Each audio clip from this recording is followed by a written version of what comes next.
Hello everyone. आज हम देखने वाले हैं session number 10 application of AI power tool for AutoCAD. अभी एआई पावर टूल आज ऑटोकैड को ट्रेडिशनल ड्राफ्टिंग सॉफ्टवेयर से एक स्मार्ट इंटेलिजेंस और ऑटोमेटेड डिजाइन प्लेटफॉर्म बन चुका है। ये एक टूल डिजाइनिंग को फास्ट बनाता है, एक्यूरेंसी बढ़ाता है, या फिर अपने जो मैन्युअली काम रहता है उससे मतलब वो उसको काफ़ी अभी रिड्यूस कर चुका है। तो चलिए पूरे डिटेल्स में समझते हैं। Application of AI power tools for AutoCAD. अभी एआई डिजाइन ऑटोमेशन का मतलब है कि ऑटोकैड खुद एक डिजाइनिंग टास्क समझकर एक प्लेटफॉर्म कर लेता है, राइट ना। मतलब अभी रिपीटेटिव ड्राफ्टिंग टास्क जैसे बार बार लाइन खींचना, ब्लॉक रखना, डायमेंशन डालना, या मतलब यह खुद कंप्लीट कर लेता है। जो ऑटो जनरेशन लेआउट रहता उसे, या floor plan, electric symmetry, HVAC layout, mechanical part arrangement में वो खुद कर लेता है। टेम्पलेट जैसे जैसे कि ऑटो कैड पुरानी ड्राइंग से पैटर्न सीख कर खुद टेम्पलेट सजेस्ट करता है। एग्जांपल आप ले सकते हैं, जैसे कि सेम टाइप की मशीन लेआउट बार बार बनानी है तो यह अगले ड्राइंग में वो लेआउट खुद सजेस्ट करता है। ऐसे जैसे कि स्ट्रक्चर कितना स्ट्रांग रहेगा, कहाँ लोड ज़्यादा है, तो उसका यह मतलब पहले से अनुदान दे देता है कि ये आपको यहाँ पर मतलब सजेस्ट करता है। ठीक है। देन उसके बाद ये ऑब्जेक्ट एंड पैटर्न रिकॉग्निशन। मतलब अभी ऑटोकैड में बड़े बड़े प्रोजेक्ट होते हैं जहाँ के जैसे कि थाउजेंड ऑफ ऑब्जेक्ट होते हैं, तो ये ऑटोमेटिकली ऑब्जेक्ट को डिटेक्ट और क्लासीफाई कर देता है। एंड देन उसके बाद जो डोर्स, विंडो, फीचर्स, पिक्चर को ऑटो आइडेंटिफाई कर देता है। उसके बाद जो मैकेनिकल्स के पार्ट रहते, गेयर्स, शाफ्ट्स, बेयरिंग्स, मतलब ये डायरेक्टली वो रिकॉग्निशन कर ले सकता है ऑटोमेटिकली। ड्राइंग में मिसिंग कंपोनेंट जैसे कि बोल्ट मिसिंग हो तो डिटेक्ट कर लेता है कि यहाँ पर एक बोल्ट बाकी है। तो उसके बाद स्मार्ट टेकिंग और लेबलिंग भी कर सकता है। उसके बाद इंटेलिजेंस रिकमेंडेशन, मतलब एआई केवल आइडेंटिफाई नहीं बल्कि जो स्मार्ट सजेशन भी देता है। जैसे कि अभी एआई आपको क्या क्या सजेशन देता है, अभी देखते हैं कि डिजाइन वैलिडेशन, राइट। तो डिजाइन वैलिडेशन मतलब कि आपको ड्राइंग में कई कोड या इंजीनियरिंग स्टैंडर्ड होते हैं, राइट ना, तो एआई बता देता है। उसके बाद जो कोड कंप्लायंस रहते हैं, एग्जांपल बिल्डिंग प्लान किसी जो फायर सेफ्टी कोड्स को जो मिसमैच है, यही वार्निंग देता है।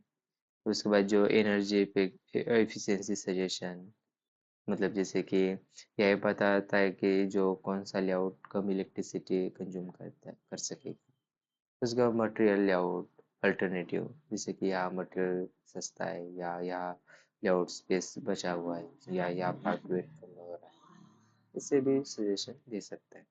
उसके बाद ही drawing conversion and clean up, मतलब अभी जो पुराने पेपर्स ड्राइंग को डिजिटल बनाने के लिए मैन्युअली बहुत टाइम कंज्यूमिंग होता था, अभी यह इससे कुछ सेकंड में कर लेता है, राइट। अभी समझो जैसे कि raster to cover, sorry raster to vector, R to V conversion scan image को पेपर कैड ज्योमेट्री में बदल देता है। ओके। उसके बाद डिजिग्नेशन ऑफ लेजेंसी ड्राइंग, मतलब जैसे लेजेंसी ड्राइंग मतलब पुराने हैंड ड्रॉ जो प्लान को ऑटोमेट फॉर्मेट में जैसे कि डॉट डी डब्ल्यू को कन्वर्ट कर देता है। उसके बाद नई इंट्रोड्यूशन, मतलब जैसे कि स्केच को जो डॉट्स, मार्क्स या फिल लाइंस, मतलब ये ऑटोमेटिकली रिमूव कर देता है। उसके बाद ज्योमेट्री करेक्शन, जो क्रूक लाइन को जो स्ट्रेट कर देता है, या मतलब बहुत सारे फीचर्स है। जैसे कि उसके अगर बेनिफिट्स, जैसे कि पुराने का जो डॉक्यूमेंट्स रहते हैं हमारे कैड के, जो वर्कफ्लो में वापस यूजेबल हो सकते हैं। देन उसके बाद है, सॉरी, उसके बाद है डाटा एक्सट्रैक्शन एनालिसिस, मतलब बिग कैट प्रोजेक्ट में बहुत सारा डाटा होता है, यह ऑटोमेटिकली निकाल लेता है, राइट ना। जैसे कि बिल ऑफ मटेरियल, जो all parts list, quality, name, size, ये खुद जनरेट कर लेता है। उसके बाद जो कॉस्ट एस्टिमेशन, प्रोजेक्ट की अप्रोक्स जो कॉस्ट कैलकुलेट कर लेता है। उसके बाद budgeting, material cost, labours cost, जो प्रोजेक्ट टोटल कॉस्ट, ये ऐप और तो ऑटोमेटिकली रिपोर्ट भी जनरेट कर लेता है। उसके बाद ईपीआर एलपीएम इंटीग्रेशन, मतलब जैसे कि कंपनी के मैनेजमेंट सिस्टम से मतलब जो ऑटो कैड ड्राइंग का डाटा सीधे कनेक्ट हो जाता है। ओके, देन उसके जो बेनिफिट्स रहेंगे, जो रिपोर्ट बनाने ऑटोमेटिक हो जाता है जिससे टाइम बहुत बचेगा इससे। उसके बाद है 6 नंबर है प्रेडिक्टिव मैनेजमेंट एंड सिमुलेशन, मतलब जो इंडस्ट्रियल और जो इंफ्रास्ट्रक्चर डिज़ाइन और एआई बहुत यूज़फुल है, जैसे कि एआई का सिमुलेशन कर सकते हैं। अब ये स्ट्रेस स्टेट किसी पार्ट पर कितना लोड पड़ेगा ये एनिमेशन में दिखाता है, जैसे कि थर्मल लोड, हीट से पार्ट जैसे एक्सपेंड होगा, फेल होगा, प्रेडिक्टिव करता है। इक्विपमेंट फेलियर्स प्रेडिक्शन, मशीन कब खराब होने वाली यह पहले बता देता है। मेंटेनेंस शेड्यूलिंग, कैड मॉडल से मेंटेनेंस प्लान बनाता है। उसके बाद जो फेलियर्स अवॉइड होते हैं सेफ्टी बढ़ाता है और टाइम पर भी मेंटेनेंस होता है।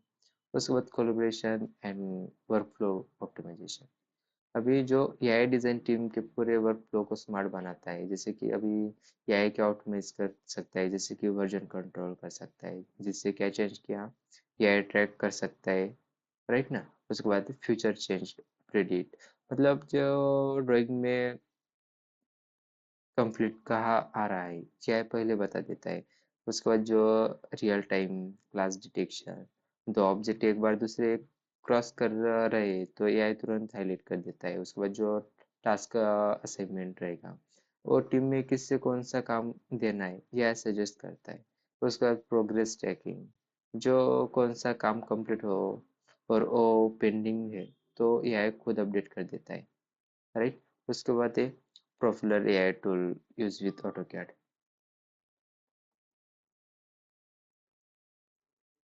ओके, तो जो BricsCAD AI assistant smart block placement, उसके बाद जो स्पेस मेकर बोल करे ऑटोडेस्क का, generative design and site planning. उसके बाद Revit plus AI automotive KMEP routing clash detection, Twinmotion है unit reflect real time visualisation के लिए। तो ऐसे भी और सारे प्लगइन है ऑटोकैड से। तो जो एआई पावर टूल ने ऑटोकैड को एक ऑर्डिनरी और ड्राफ्टिंग सॉफ्टवेयर से आगे बढ़ाकर जो कंप्लीट स्मार्ट डिजाइन सिस्टम बना दिया है, जो एआई डिजाइन को फास्टर एक्यूरेट और ऑप्टिमाइज कर बना चुका है, जिससे कि प्रोडक्टिविटी बहुत बढ़ती है। ओके, चलो थैंक यू।